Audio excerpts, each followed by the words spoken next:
Sheikh Hasina who run away to Modi.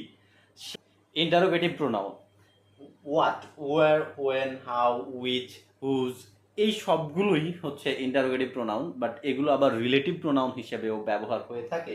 এজন্য আমাদের কিছু কিছু বিষয় মাথায় রাখতে হবে। ইন্টারোগেটিভ প্রোনাউন আমরা চিনব কিভাবে? ইন্টারোগেটিভ চেনার জন্য আমাদের মাথায় রাখতে হবে যে বাক্যের শুরুতে অবশ্যই বসবে। ইন্টারোগেটিভ প্রোনাউনগুলো বাক্যের শুরুতে থাকবে, পূর্বে কোনো প্রকার অ্যান্টিসিডেন্ট থাকে না। অর্থাৎ এই যে WH কোশ্চেনগুলো থাকবে এগুলোর পূর্বে কোনো নাউন থাকবে না বা সেগুলোকে নির্দেশ করবে না, অ্যান্টিসিডেন্ট থাকবে না। আমরা অ্যান্টিসিডেন্ট নিয়ে অন্য একটা ভিডিওতে আলোচনা করব। ডাজন্ট কানেক্ট এনি সেন্টেন্স, এই WH কোশ্চেনগুলো দ্বারা কোনো বাক্যকে সম্পর্ক যুক্ত করবে না। এবং এরপরে WH কোশ্চেনগুলোর পরে অবশ্যই সাহায্যকারী ভার্ব বসবে এবং বাক্যের শেষে ইন্টারোগেটিভ সাইন বসবে।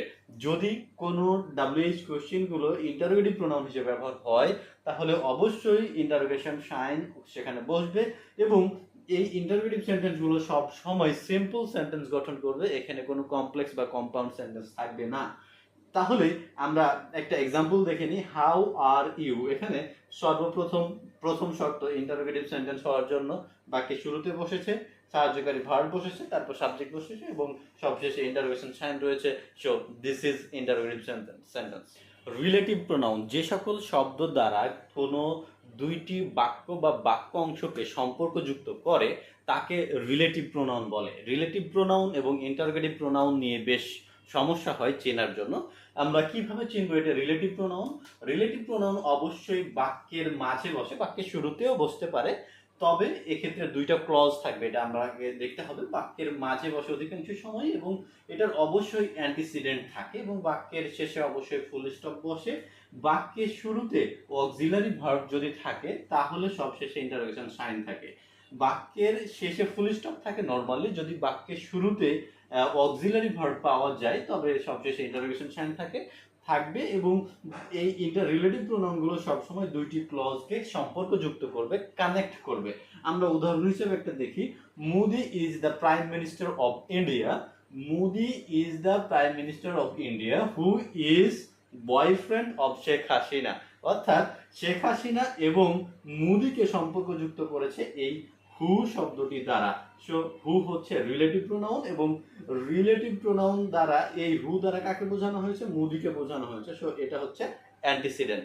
সবার মধ্যেই একটা কমন প্রশ্ন থাকে যে রিলেটিভ প্রোনাউন এবং অ্যান্টিসিডেন্ট পাশাপাশি কখন বসবে। আমরা সেটি সমাধান করব। আমরা দুইটি উদাহরণের দিকে লক্ষ্য করি। Sheikh Hasina who run away to Modi. Sheikh Hasina এটা একটা নাউন, তারপরে আমরা হু রান অ্যাওয়ে, যে পালিয়ে গিয়েছে টু মোদি, মোদির কাছে পালিয়ে গিয়েছে। তাহলে এখানে শেখ হাসিনা হচ্ছে অ্যান্টিসিডেন্ট এবং হু হচ্ছে রিলেটিভ প্রোনাউন। সো যখন কোনো বিষয়ের ব্যাপারে সন্দেহ একদম আউট করে দিবে, অস্পষ্টতা এড়াতে মূলত অ্যান্টিসিডেন্ট এবং রিলেটিভ প্রোনাউনগুলো পাশাপাশি বসে। আমরা দেখতে পারি যে now police who kill the student is the friend of general people. তাহলে দেখুন এখন এই পুলিশ কারা? কোন পুলিশগুলো? যারা ছাত্রছাত্রীদেরকে হত্যা করেছে। তাহলে who kill the student is the friend of general people, তারা এখন হচ্ছে সাধারণ মানুষের বন্ধু। অর্থাৎ অস্পষ্টতা এড়ানোর জন্য মূলত যেই অ্যান্টিসিডেন্ট এবং রিলেটিভ প্রোনাউনগুলো পাশাপাশি ব্যবহার হয়ে থাকে। অ্যান্টিসিডেন্টের পরে মূলত ভার বসানোর ক্ষেত্রে আমাদের লক্ষ্য রাখতে হবে তার পূর্বের নাউনটি ফার্স্ট পারসন নাকি সেকেন্ড পারসন, বা এটা সিঙ্গুলার নাকি প্লুরাল। এখানে অবশ্যই সাবজেক্টটি দেখে ভার্ব ব্যবহার করতে হবে। আমরা উদাহরণগুলো দেখি।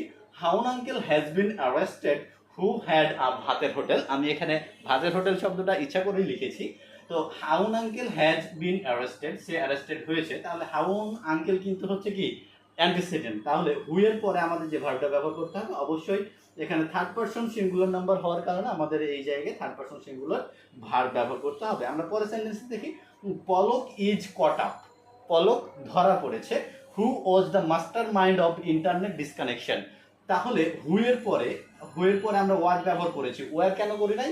তার কারণ হচ্ছে পলক হচ্ছে থার্ড পারসন সিঙ্গুলার নাম্বার, পলক থার্ড পারসন সিঙ্গুলার হওয়ার কারণে এখানে ওয়াজ হয়েছে, অর্থাৎ থার্ড পারসন প্লুরাল হলে আমরা ওয়ার ব্যবহার করতাম। ওকে, সো পলক ধরা পড়েছে যে ইন্টারনেট ডিসকানেকশনের মাস্টার মাইন্ড ছিল। আশা করছি ভার্ব সম্পর্কে এই ভীতিটা আপনাদের কেটে গেছে।